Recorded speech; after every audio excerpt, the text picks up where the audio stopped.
This is your News 4 update, powered by the Bomarito Automotive Group. Good afternoon, everyone. Thank you for choosing News 4. I'm Claire Kellett. Here are some of the stories making headlines right now. St. Louis City Mayor Krewson says she is considering adding additional restrictions because of COVID-19.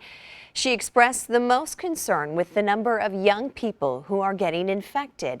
Mayor Krewson says that 50% of recent cases are people in their 20s and 30s. Although those folks may not get real sick, although some will, but for the most part, certainly the people that they expose by the people that they work with, the people that they live with, the people that they're around, are the older folks with underlying health conditions are likely to get pretty ill.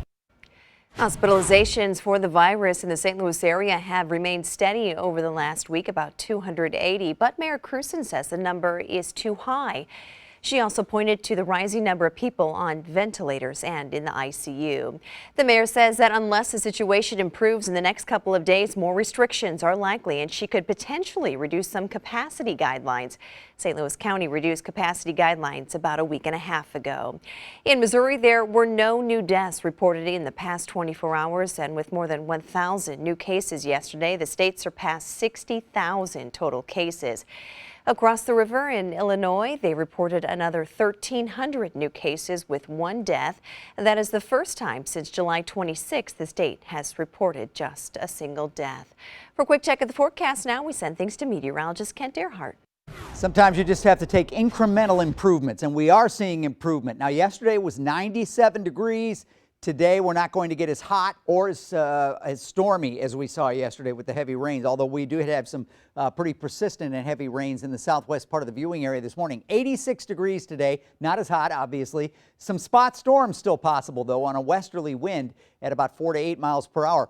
There is a little system down here that's kind of spinning around as we go through the rest of the afternoon that will probably drive a few showers and thunderstorms in the area, maybe some over the metro, more likely, I think, down to the south near this little spin in the atmosphere. And then things should settle down overnight tonight into tomorrow morning. And according to the model, it looks like they will.